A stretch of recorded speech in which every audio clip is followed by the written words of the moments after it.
marks you tried to show somebody else. Yeah. All right. Yeah. Yeah. It's harder to do live than it is recorded. Yeah. So, I can, for like the closer thing, I'll just read something from Queen of the Ashes. Is that okay? Yeah. Go ahead. Okay. Images of fire blazed around Kaya as she frantically searched for a way out. You murdered us.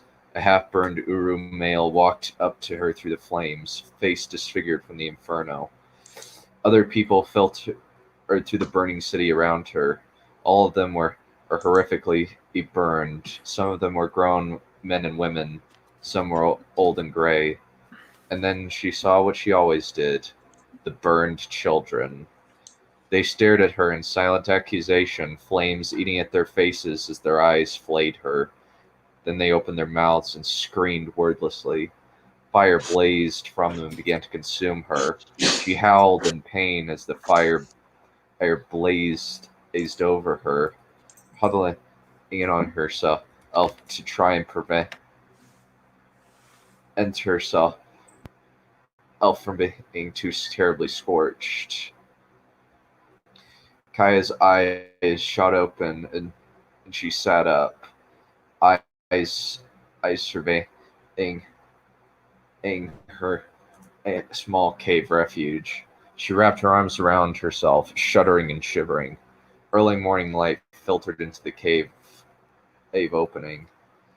Thankfully, it was dim. Brand hovered close to her, expression concerned as he put his hand on her shoulder. Breath coming in spurts, she grabbed her wineskin and chugged a few gulps of wine. Or she tried to. The wineskin was empty. Desperate, she went through the 5 skins she brought with her. They were all empty. Sweat pouring off her, Kaya reached into her pack and began throwing her food and other supplies onto the ground, trying to find some kind of alcohol. Nothing. Desperation turning to rage, Kaya screamed in frustrated anger. She grasped her head in her hands and laid it back on the ground, yelling into her hands. She needed wine. Bad. Head pounding, she pushed herself to her feet and walked to the entrance, abandoning her food and leaped into the air. Horrible pain building behind her eyes, Kaya pulled herself skyward, flying into the night air, eyes scanning the landscape for a town. Brand flew next to her, ethereal clothes fluttering in a non-existent breeze. Finally, she spotted a town in the distance. Eagerly, she adjusted her flight, throwing herself toward the village. The people in town gasped as she crashed to the ground, somewhat unsteady despite her reduced weight. "Where's the tavern?" she growled. Slowly, a man pointed toward a well-lit building. "There, milady, don't call me that!" Kaya snarled, flying toward the tavern, eye slightly lidded so that the light didn't blind her. She threw open the doors and stumbled into the bar, pulling out her coin pouch. She slammed it down on the table and shoved it toward the bartender. "Give me 6 bottles of Dragon's Breath," she grated. The bartender took one look at her and shook her head. "Ma'am, I don't think you need right." Kaya summoned her sword and slammed it point first into the bar. 6 bottles of Dragon's Breath," she said quietly. "Now." The bartender's hand shook as she handed her a series of bottles filled with a bright red liquid. Kaya looked at the price of the wine and sifted out the correct amount of money for the wine. "Thank you," she remarked, snatching up one of the bottles and downing it in a matter of seconds. In quick succession, she downed all of them.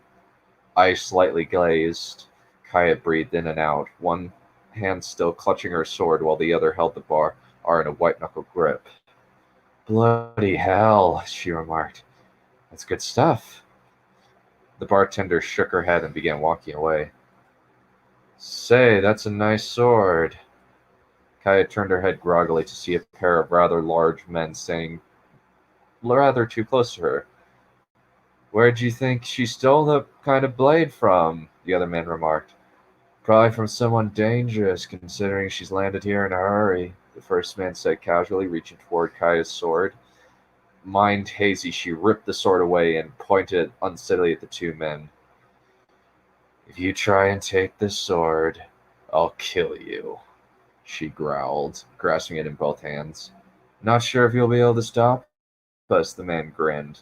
The sound of a cudgel swinging toward the back of her head caused Kaya to flinch to the side, just enough to avoid a knockout blow, but not enough to dodge being thrown off balance and thrown to the ground. Growling, Kaya pushed outward in a rather clumsy manner, hurling everyone within several feet backward. Raising her sword, Kaya took a deep breath and snatched a bottle of whiskey from the corner, took a swig to clear her head, then smashed the bottle into the face of an approaching attacker. Whiskey sprayed everywhere, along with broken glass as the man fell to the ground, clutching his broken nose. Remorselessly, Kaya raised her sword and slammed the blade into his chest and into the floor before turning to the other two. "You want to die?" she asked, brutally ripping her sword from the man's corpse and pointing it at them. "Come on. I've got nothing better to do." The man exchanged worried looks, then quickly departed. Sighing with regret, Kaya eyeing regretfully. In regret, a fight would have been nice. She reached down, grabbed the man's purse, and yanked it off his belt. "Here," she remarked, handing it to the bar woman. "Fill up my bottles with as much wine as you can from half that, and food from the rest. Part of that is going to fixing my damn floor," the woman snapped. "Unless you're going to clean up that blood yourself." Kaya rolled her eyes. "Fine." 20 minutes later, she was flying to the capital, her refilled pack a pleasant weight on her back. Moran looked distinctly disapproving as she floated next to her, but he said nothing. "You want to rant about my habits, just get it over with," Caius remarked coldly, voice slightly slurred. "What good would it do?" His voice was decidedly neutral, especially when his eyes spoke his displeasure more clearly than words.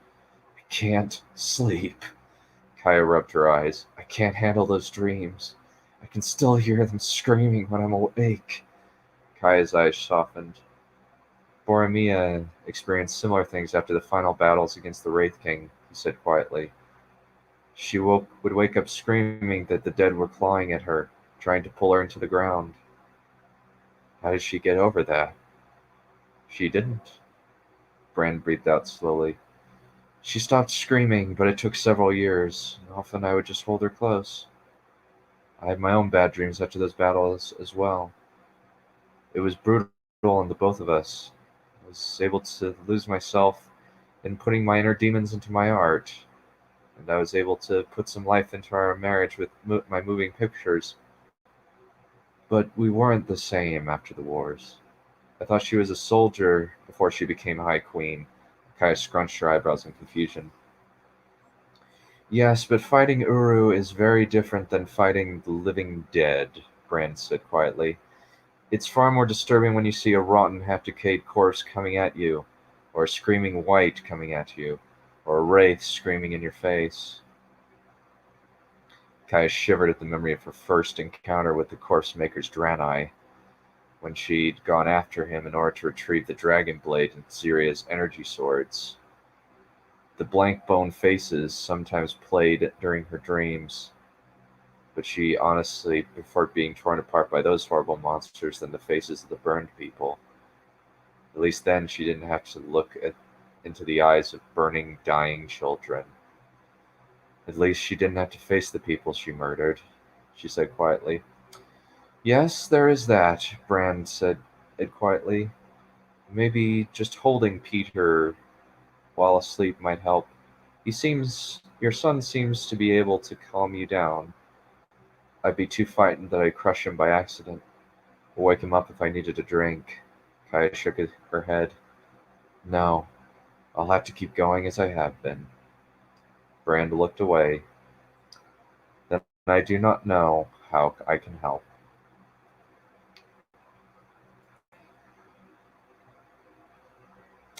And that is the end of that section.